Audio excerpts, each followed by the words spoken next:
अनुराग सक्सेना और उत्तर प्रदेश विधानसभा चुनाव के 7वें और आखिरी चरण के लिए चुनाव प्रचार थम चुका है। 7 मार्च को 9 जिलों की 54 सीटों पर वोटिंग होगी, जिसमें आजमगढ़, मऊ, गाजीपुर, जौनपुर, वाराणसी, मिर्जापुर, चंदौली और सोनभद्र जिले शामिल हैं। आजमगढ़ और जौनपुर जिले को एसपी का गढ़ माना जाता है, जबकि मऊ और गाजीपुर में उसके सहयोगी यानी कि सुबह सपा के अध्यक्ष ओम प्रकाश राजभर और जनवादी पार्टी के प्रमुख संजय चौहान का असर है। वहीं बाकी जिले में बीजेपी और उसके सहयोगी अपना दल एस का प्रभाव माना जाता है। इस चरण में 613 उम्मीदवारों की किस्मत का फैसला होना है, जिनमें समाजवादी पार्टी के 45, बीजेपी के 47 उम्मीदवार शामिल हैं। आपको बता दें कि पिछले चुनाव यानी कि 2017 में बीजेपी ने जबरदस्त प्रदर्शन करते हुए 75% सीटों पर कब्जा जमाया था। अगर पिछले चुनाव यानी 2017 की बात करें तो आजमगढ़ की 10 सीटों में से एसपी ने 5 जीती थी, बीएसपी ने 4 और बीजेपी ने 1 सीट पर कब्जा किया था। वहीं मऊ जिले के आंकड़े आपको बताएं, मऊ जिले की 5 सीटें हैं, जिसमें से 4 बीजेपी ने जीती और 1 बीएसपी ने जीती थी। जौनपुर पर आ जाइए, जौनपुर में 9 सीटें हैं, जिनमें से 4 बीजेपी ने जीती, 1 अपना दल ने जीती और 3 एसपी ने और 1 बीएसपी के खाते में गई। जबकि गाजीपुर की बात करें, यहां पर 7 सीटें हैं, 5 बीजेपी ने पिछली बार जीती, उसकी सहयोगी पार्टियां, जबकि 2 सीटें एसपी के खाते में गई और 2 एसपी यानी कि जो अब एसपी के साथ है उसके खाते में। वहीं चंदौली की 4 में से 3 बीजेपी और 1 सीट एसपी ने जीती थी। बात करें पीएम मोदी के संसदीय क्षेत्र की यानी वाराणसी की, तो यहां पर 8 सीटें हैं, जिसमें से 6 सीटें बीजेपी ने जीती, 1 अपना दल एस ने जीती और 1 सुबह सपा ने जीती थी। वहीं भदोही की 3 में से 2 बीजेपी के खाते में गई और 1 निषाद पार्टी के खाते में गई। जबकि मिर्जापुर की 5 सीटें हैं, यहां पर 4 बीजेपी ने जीती और 1 अपना दल। तो वहीं सोनभद्र की 4 में से 3 बीजेपी ने जीती, 1 बार अपना दल एस ने कब्जा जमाया था। लेकिन इस बार सियासी हालात और समीकरण बदले नजर आ रहे हैं।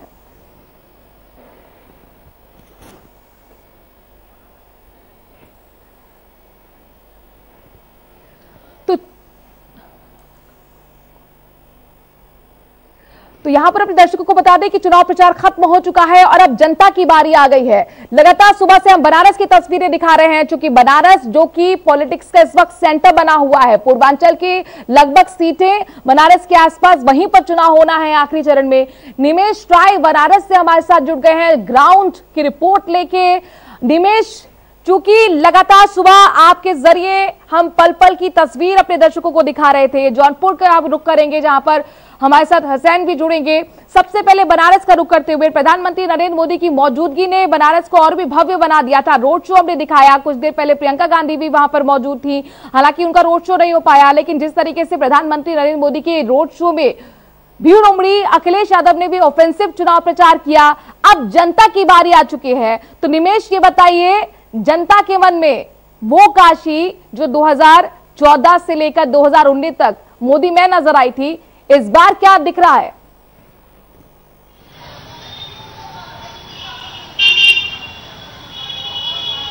देखिए, उसमें अगर जो सामने दिख रहा है उसकी बात करें तो उसमें बहुत ज़्यादा बदलाव नहीं होना चाहिए। कमोबेश तस्वीर वैसी ही हो सकती है। एक आध सीटों की बात छोड़ दें जहां पे संशय है, तो क्योंकि यहां पे काफ़ी इंफ्रास्ट्रक्चर डेवलपमेंट हुआ है और वो दिखाई भी देता है। लेकिन अगर पूरे पूर्वांचल की बात करें तो कल से लेकर आज के बीच में सभी सियासी दलों के जो आला नेता हैं वो यहाँ मौजूद रहे हैं और रोड शो का सिलसिला लगातार आसपास के जिलों में और वाराणसी में लगातार चलता रहा है। अगर वाराणसी के रोड शो की बात करें तो प्रधानमंत्री ने कल किया था, भीड़ आपने देखा था, अखिलेश यादव ने भी रोड शो किया, भीड़ देखी। लेकिन अंतिम समय पे जो अंतिम कहते कि ताकत लगानी थी प्रियंका गांधी को वाराणसी में अपने रोड शो में, वो नहीं पहुंच पाई। हालांकि उनका रोड शो कांग्रेस पार्टी का निकला, उनके पुतले के साथ निकला।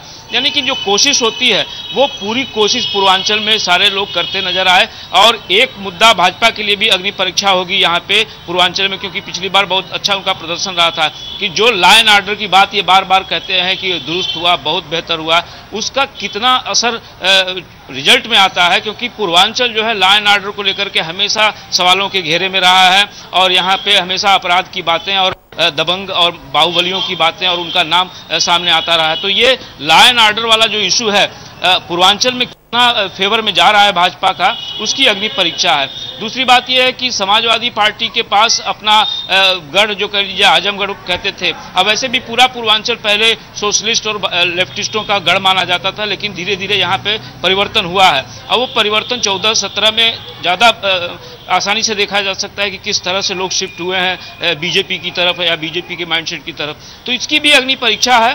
और आज जैसा कि अभी अमित शाह बता रहे थे प्रेस कॉन्फ्रेंस में कि 92% उपलब्धियां उन्होंने हासिल की हैं जो पिछले चुनाव में वादा किया था, यानी वो अपना एक स्टेटमेंट कार्ड दे रहे थे और वो चुनाव में जो बातें लोग बार बार भाजपा के नेता दोहरा रहे थे कमोबेश वही थे। और उत्तर प्रदेश में सरकार बनने को लेकर के वो आश्वस्त भी थे कि 4 राज्यों में उनकी सरकार बन रही है, पंजाब में वो मजबूती स्थिति में होंगे, शायद किंग मेकर भी हो सकते हैं। तो ऐसे दावे हैं, लेकिन क्या होना है, क्या हुआ है और क्या होगा 7 तारीख को, 10 तारीख को बिल्कुल पता चलेगा। ये आपने बहुत महत्वपूर्ण बात कही कि विचारधारा की भी अपनी लड़ाई है, तो आखिरकार अब बनारस की जनता क्या सोचती है अपने आप में बहुत महत्वपूर्ण हो जाता है, क्योंकि यहीं से सियासी संदेश तमाम बड़ी पार्टियों के बड़े दिग्गज नेताओं ने, स्टार प्रचारकों ने देने की कोशिश की है। निमेश आपके पास आएंगे, ग्राउंड जीरो से लगातार सारा समय पल पल की अपडेट दे रहा है। जौनपुर का रुख कर लेते हैं, क्योंकि ग्राउंड जीरो से हुसैन कुमार हमारे संवाददाता जुड़ गए हैं। हमने देखा हुसैन, यहाँ पर मायावती ने भी रैली की थी, अखिलेश यादव भी गरजते हुए नजर आए थे और मुख्यमंत्री योगी आदित्यनाथ ने भी अपनी जीत का दावा किया था प्रधानमंत्री नरेंद्र मोदी के साथ। लेकिन इस वक्त की इक्वेशंस जौनपुर में क्या दिख रही हैं आपको? जौनपुर की बात की जाए तो यहाँ पे 9 विधानसभा सीटें हैं और खासतौर पे बीजेपी ने यहाँ पर 2017 में 5 सीटें जीती थी और 3 समाजवादी पार्टी, 1 बसपा थी।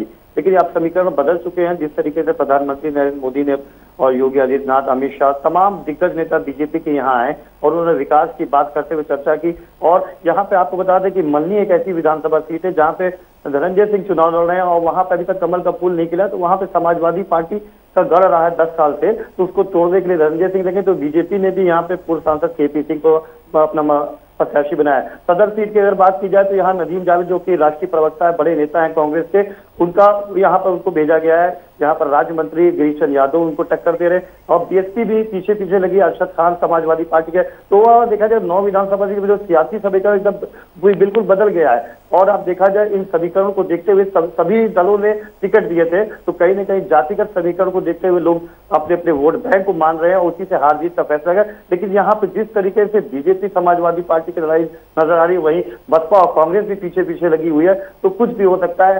ये 7 तारीख को ही पता चल पाएगा। बिल्कुल, हुसैन ने कहा है कि जातीय समीकरण बहुत महत्वपूर्ण हो जाते हैं, पूर्वांचल में जातीय समीकरण और भी जटिल हो जाते हैं। इसलिए निमेश आपका रुख करते हुए, चूंकि इसी जातीय समीकरण को साधने की कोशिश में अखिलेश यादव ने भी इस बार छोटे छोटे जातियों का प्रभुत्व रखने वाले दलों को अपने साथ में वो लेकर आए हैं, चाहे कि वो सुबह सपा हो या फिर दूसरी पार्टियां हो।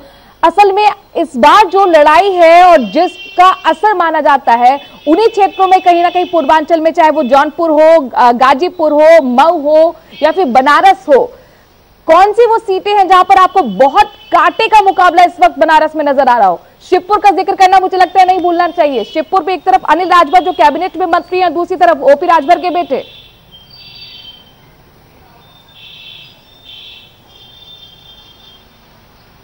बिल्कुल, शहर में भी चर्चा कर लीजिए, वो थोड़ा आउटस्कर्ट रूरल इलाका है, लेकिन शहर में दक्षिणी भी उसी तरह की एक सीट है। कैंट सीट पे भी तमाम तरह की बातें कही जा रही हैं। इसके अलावा जो पहले रोहनिया सीट हुआ करती थी, वहाँ भी सुरेंद्र पटेल जो समाजवादी पार्टी के हैं, उनकी दावेदारी मजबूत बताई जा रही है। लेकिन अभी ये स्पेकुलेशन है और स्पेकुलेशन के आधार पर या भीड़ के आधार पर, जो रोड शो में भीड़ आपको नजर आ रही है, उसके आधार पर आप वो वोट में तब्दील होगा ये नहीं कह सकती, क्योंकि बनारस देखिए सबका स्वागत करता है, सबको वेलकम करता है। और आप अगर गौर की होंगी तो आज कांग्रेस का भी जो रोड शो बिना प्रियंका गांधी के निकला है, उसमें भी खासी भीड़ थी और लोगों ने पुष्प वर्षा रास्ते में की है। अखिलेश यादव के सभा में भी कल रोड शो में भीड़ नजर आई। प्रधानमंत्री के रोड शो में तो कहने ही क्या थे। तो बनारस जो है वो वेलकम करता है, लोगों का स्वागत करता है, सबके साथ रहने की कोशिश करता है। लेकिन असल में वो करेगा क्या, ये 7 तारीख को पता चलेगा। लेकिन वो भी असली मतलब पूरी तस्वीर जाननी हो तो 10 तारीख तक इंतजार करने पड़ेगा।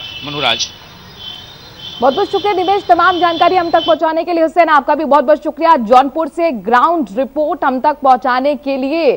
तो पल पल की अपडेट सारा समय अपने दर्शकों तक दे रहा है और देखिए जो भी तस्वीर बनारस तक आई है अपने दर्शकों तक सारा समय ने पहुंचाने का काम किया है। एक तरफ प्रधानमंत्री नरेंद्र मोदी का रोड शो कल हमने दिखाया और आज भी जिस तरीके से लगातार वो चुनाव प्रचार रैलियों के जरिए करते हुए नजर आए। इसके साथ ही मुख्यमंत्री योगी आदित्यनाथ ने भी ताबड़तोड़ रैलियां की। खुद प्रियंका गांधी भी चुनावी मैदान में है, खुद वो लोगों से मिलकर एक अलग केमिस्ट्री के साथ साथ वो एक संदेश देने की कोशिश कर रही है कि कांग्रेस भी अब ऑप्शन के तौर पर सामने आ गई है। लेकिन उनकी मेहनत कितना रंग लाएगी ये बहुत महत्वपूर्ण हो जाता है अपने आप में देखना। अखिलेश यादव भी काफी ऑफेंसिव कैंपेन हमें करते हुए नजर आए। जौनपुर हो, आजमगढ़ हो या फिर बनारस हो, उन्होंने भी रोड शो निकालने का वहां पर काम किया है, लोगों से मिलजुल कर एक तरह से विश्वास जीतने का काम किया है। लेकिन आखिरकार जनता किस पर विश्वास दिखाती है, जनता किस पर आशीर्वाद लुटाती है, 10 मार्च के नतीजे तय करेंगे। लेकिन एड़ी चोटी का जोर आज चुनाव प्रचार में तमाम बड़ी पार्टियां लगाती हुई महत्वपूर्ण इसलिए है क्योंकि आखिरी अब ये दांव है, आखिरी ये चरण है, निर्णायक मोड़ पर चुनाव पहुंच चुका है। 7 मार्च को 9 जिलों की 54 सीटें और ये सेंटर ऑफ पॉलिटिक्स इस वक्त बनारस इसलिए बना हुआ है क्योंकि आसपास की जिलों में यहां पर चुनाव होने जा रहा है। और इसीलिए आप देख रहे हैं कि 2 दिन से लगातार तमाम बड़े स्टार प्रचारक चाहे किसी भी पार्टी के हो डेरा जमाए हुए थे और अब चुनाव प्रचार चूंकि खत्म हो चुका है, नेताओं के बाद अब जो बारी आती है वो जनता की आ जाती है। जनता वोट की चोट के साथ अपने मुद्दों के साथ तैयार है। 7 मार्च का दिन, 9 जिले, 54 सीटें, 613 उम्मीदवारों की किस्मत का फैसला जनता करने जा रही है। इनमें से बहुत महत्वपूर्ण यह भी है 9 मंत्रियों की साख दांव पर है। शिवपुर बनारस की वो सीट जहां से अनिल राजभर मौजूदा वक्त में कैबिनेट मंत्री हैं, उनके सामने ओपी राजभर सुबह सभा के अध्यक्ष के बेटे अखिल राजभर चुनावी मैदान में हैं। ऐसी कई सीटें, हॉट सीट आजमगढ़ सदर दुर्गा प्रसाद यादव जो कि 8 बार से लगातार विधायक बने हुए हैं। आजमगढ़ समाजवादी पार्टी का मजबूत किला माना जाता है, लेकिन इस किले में क्या सेंध बीजेपी लगा पाएगी ये अपने आप में देखना बहुत महत्वपूर्ण होगा। गाजीपुर हो या फिर मऊ, यहां पर सुबह सपा का और अपना दल का प्रभाव देखने को मिलता है और जातीय समीकरण को साधने के लिए ही बीजेपी ने अपना दल के साथ गठबंधन किया। निषाद पार्टी भी इस बार बीजेपी के साथ है, तो वहीं समाजवादी पार्टी के साथ सुबह सपा आ चुकी है। तो कुल मिलाकर अग्नि परीक्षा इस बार गठबंधन पार्टियों की भी है और इसे आप इस तरह से भी समझ सकते हैं कि जितना गठबंधन पार्टियां अच्छा करेंगी उनके साथ जुड़ी हुई बड़ी पार्टी का परफॉर्मेंस उसी के आधार पर तय होने जा रहा है। और इसीलिए ये 54 सीटें बहुत महत्वपूर्ण बीजेपी के लिए भी हो जाती हैं और समाजवादी पार्टी के लिए भी हो जाती हैं। मनीष सिंह का हम रुख करते हैं, मिर्जापुर से हमारे साथ जुड़ गए हैं। मनीष, चूंकि मां विंध्याचल का वहां पर धरती है, जाहिर तौर पर मां का आशीर्वाद किसी मिलेगा, 10 मार्च को ये नतीजे तय करेंगे। लेकिन उससे पहले सियासी हवा मिर्जापुर में किस तरह की बनती देख पा रहे हैं आप? लगातार प्रधानमंत्री नरेंद्र मोदी भी यहां पर रैली करते हुए नजर आए थे, अखिलेश यादव भी यहां पर पहुंचे थे। जी बिल्कुल, 10 मार्च को इसका निर्णय मिर्जापुर के मतदाता 19 लाख मतदाता जो यहाँ के 5 प्रत्याशी हैं, या 5 विधानसभा है, 60 प्रत्याशी हैं, उनका भाग्य के फैसला करने वाले हैं। लेकिन इस बार का चुनाव देखें तो अन्य चुनाव की अपेक्षा एक अलग तरीके का ही चुनाव देखने को मिला है। इस बार अगर जो बीजेपी के विधायक हैं उनके प्रति एंटी कन्वेंशन जो देखने को मिल रही है। दूसरा, यहाँ पे कई प्रमुख मुद्दे हैं जिनको हालांकि पार्टियों की तरफ से केवल राजनीति विकास के मुद्दों को छोड़ दिया जाए, अगर स्थानीय मुद्दों को छोड़ दिया जाए तो वो केवल सेंट्रल और केंद्र स्तर के मुद्दों पर राजनीति करते रहे हैं, चाहे धर्म पे, चाहे हिजाब पे, नकाब पे या हिंदू मुस्लिम पे।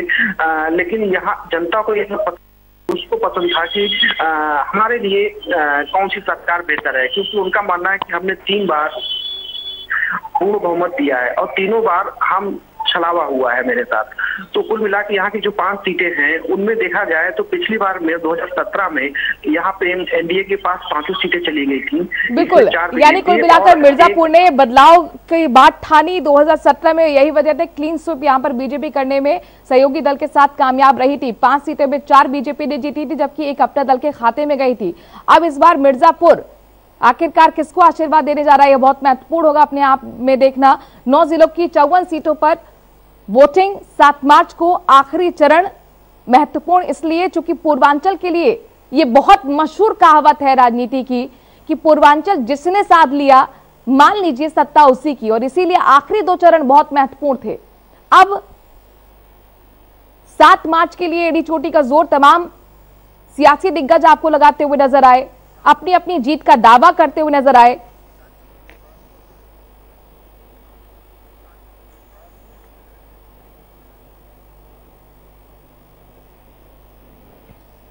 सोनभद्र में भी आपको बता दें कि 7 मार्च को ही चुनाव होने हैं। आखिरकार वहां पे सियासी हवा किस तरह की बनी हुई है, क्या वहां के मुद्दे हैं जनता के, सीधे रुख करते हैं शांतनु विश्वास सोनभद्र से हमारे साथ जुड़ गए हैं।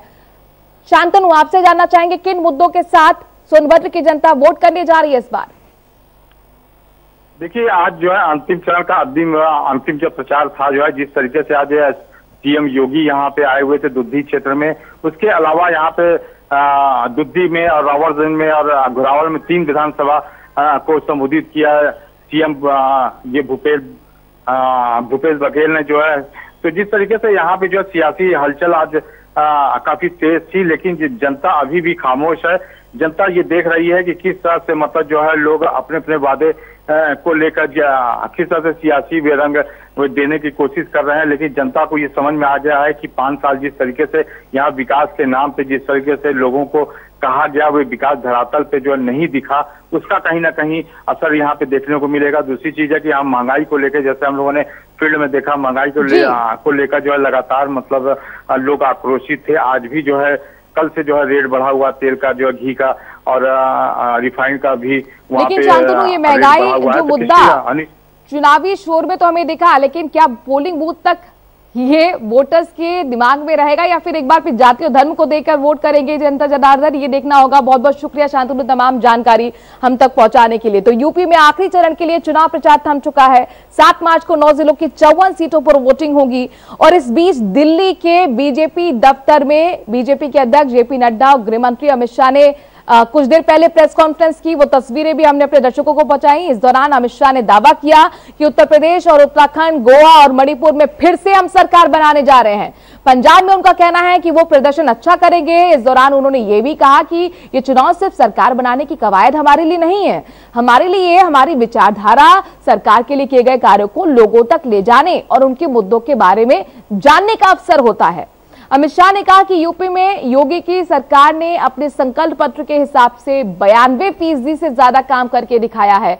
उन्होंने कहा कि अब यूपी जातिवाद, परिवारवाद से मुक्त हो चुका है। उत्तर प्रदेश जैसे बड़े राज्य में भी जहां वो योजनाएं, बहुत पुराने ऐसे अनुभव है कि योजनाएं कागजों पर रह जाती थी, वो योजनाएं नीचे इंप्लीमेंट होती हुई दिखाई पड़ती है। किसी के घर में चले जाइए तो उनके कहिए, पूछिए कि माई क्या मिला, तो उसने कहा मुझे तो सब कुछ मिला है, घर भी दे दिया, गैस भी दे दिया, टॉयलेट भी दे दिया, शुद्ध पीने का पानी भी आता है, मेरे पास गाड़ी भी है और चूल्हा चलाने के लिए मोदी ने अनाज भी भेजा है। जब ये सुनते थे तो सार्वजनिक जीवन के कार्यकर्ता के नाते खूब संतोष और आनंद का अनुभव होता था।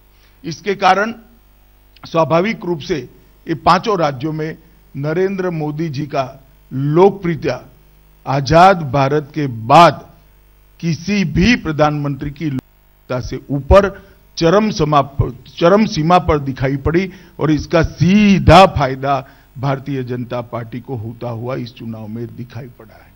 और मैं इसलिए विश्वास के साथ कह रहा हूं कि हम 4 राज्यों में फिर से सरकार बनाने जा रहे हैं और पंजाब में हम हमारी स्थिति को बहुत बेहतर करेंगे। पंजाब में पहली बार हम गठबंधन के नेता के रूप में, गठबंधन की सबसे बड़ी पार्टी के रूप में चुनाव लड़े हैं। तो गृहमंत्री अमित शाह को आप सुन रहे थे, जो दावा कर रहे हैं कि एक बार फिर 4 राज्यों में यानी कि गोवा में, मणिपुर में, उत्तराखंड में, उत्तर प्रदेश में हम सरकार बनाने जा रहे हैं। इसके साथ पंजाब को लेकर उनका दावा यह है कि बीजेपी अपनी स्थिति को मजबूत करेगी। साथ ही वो ये कह रहे हैं कि चुनाव का मतलब सत्ता में आने का हमारे लिए अवसर नहीं होता, बल्कि हमारे लिए अपनी योजनाओं को लोगों तक पहुंचाने का एक अवसर भी होता है। तो यूपी विधानसभा चुनाव के आखिरी चरण के प्रचार के समापन पर मुख्यमंत्री योगी आदित्यनाथ ने भी लखनऊ में प्रेस कॉन्फ्रेंस की। इसके साथ ही उन्होंने कहा कि चुनाव प्रचार शांतिपूर्वक तरीके से हुए। 10 मार्च को जब नतीजे घोषित होंगे तो प्रदेश में भारतीय जनता पार्टी की सरकार फिर आएगी और प्रचंड बहुमत से आएगी। उन्होंने कांग्रेस, समाजवादी पार्टी और बहुजन समाज पार्टी पर जातिगत राजनीति करने का आरोप लगाया। उन्होंने कहा कि बीजेपी की ही एकमात्र ऐसी पार्टी है जो सबका साथ सबका विकास के मंत्र पर चलती है। मोदी जी ने विकास का मॉडल ही बदल कर रख दिया है। 2014 में प्रधानमंत्री मोदी जी के नेतृत्व में इलेक्शन लड़े गए और भारत के सामान्य निर्वाचन के लिए उस समय इलेक्शन के एजेंडे को जो धार उन्होंने दी थी, लोकसभा चुनाव के पहले प्रधानमंत्री जी ने नारा दिया था सबका साथ और सबके विकास का। लोगों को लगता था कि ये वास्तव में क्या है, लेकिन जब 2014 में सरकार बनी और सरकार ने अपने बिंदुओं को फोकस किया, देश की आंतरिक और बाह्य सुरक्षा को लेकर, देश की आस्था के सम्मान को लेकर, देश की इंफ्रास्ट्रक्चर डेवलपमेंट को लेकर के और गरीब कल्याणकारी योजनाओं का लाभ बिना भेदभाव के प्रत्येक नागरिक तक पहुंचाने का,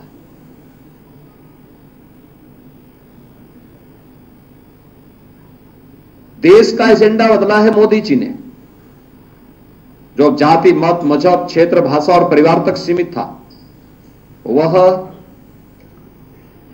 प्रधानमंत्री मोदी जी ने गांव, गरीब, किसान, नौजवान, महिलाएं और समाज के उन सभी उपेक्षित दबे कुचले तबकों तक पहुंचाने का काम किया। वहीं प्रधानमंत्री मोदी ने शनिवार को अपने संसदीय क्षेत्र बनारस में सेवापुरी विधानसभा क्षेत्र के खजूरी गांव में एक संयुक्त जनसभा की। जनसभा के दौरान मंच पर जिले के सभी जो महत्वपूर्ण पार्टियां हैं, यानी कि उनके सहयोगी दल की पार्टी है, उनके उम्मीदवार मौजूद रहे। आज 7वें और अंतिम चरण के चुनाव प्रचार का दरअसल प्रचार के तौर पर आज आखिरी दिन था। पीएम मोदी ने मंच से जनता को संबोधित करते हुए कहा कि इस चुनाव का ये मेरी आखिरी सभा है। अभी तक ऐसा चुनाव मैंने देखा नहीं जब कोई सरकार विकास और बेहतर कानून व्यवस्था देने के नाम पर जनता का आशीर्वाद मांग रही हो। बांदा से लेकर बहराइच तक पूरा यूपी बिना बटे एकजुट होकर कह रहा है कि आएगी तो बीजेपी ही, आएंगे तो योगी जी ही। जनता गुंडागर्दी, भाई भतीजावाद, परिवारवाद को नकार चुका है। उन्होंने कहा कि परिवारवादियों ने केवल खुद का ही भला किया है, जो कहते हैं वो करते नहीं और जो नहीं कहते वो करवाते हैं। परिवारवादियों के घोषणा पत्र में दंगा तो नहीं था, पर उन्होंने 5 साल तक दंगे ही करवाए। दफ्तरों और थानों में भाई भतीजावाद चलता रहा। इस चुनाव में मेरी ये आखिरी सभा है। उत्तर प्रदेश ने दशकों से शायद ऐसा चुनाव नहीं देखा होगा।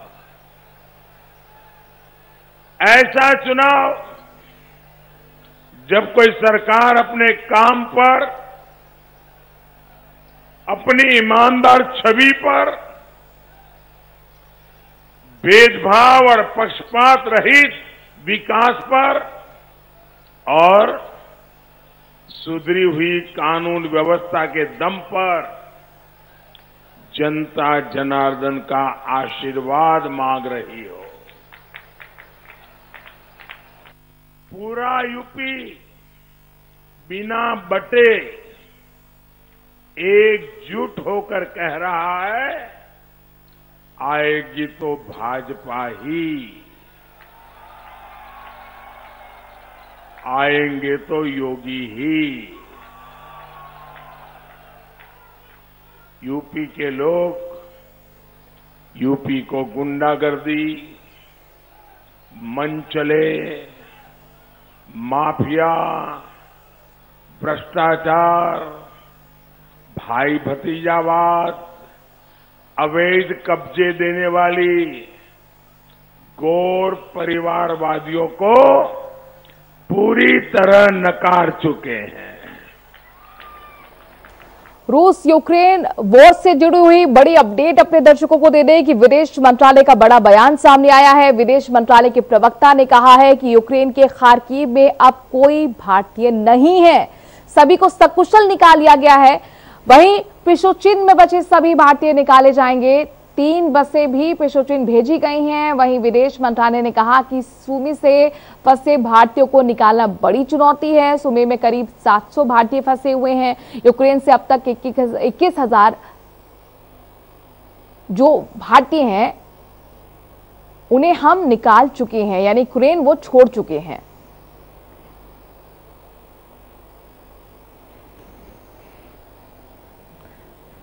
तो विदेश मंत्रालय का बड़ा बयान, खार्किव में अब कोई भारतीय नहीं है। एक जाहिर तौर पर सुकून और राहत की खबर है। पिशोचिन से सभी भारतीयों को निकालना ये अब उनके लिए एक मिशन होगा। 3 बसें पिशोचिन के लिए रवाना कर दी गई हैं। सुमी में भी फंसे भारतीयों को निकालना एक बड़ी चुनौती अब सामने आया है। सुमी में आपको बता दें कि 700 भारतीय फंसे हुए हैं, जो अब पूरा फोकस विदेश मंत्रालय का होगा सुमी से 700 भारतीयों को निकालने का। लेकिन अच्छी खबर और राहत की खबर ये कही जा सकती है कि अब खार्किव, जहां पर रूस लगातार बम्बार्टमेंट कर रहा था, मिसाइल दाग रहा था, वहां पर अब कोई भी भारतीय फंसा नहीं है। अब तक आपको बता दें कि 21,000 भारतीय यूक्रेन छोड़ चुके हैं और भारत वापस आ चुके हैं। इसी के साथ वक्त छोटे से ब्रेक का है।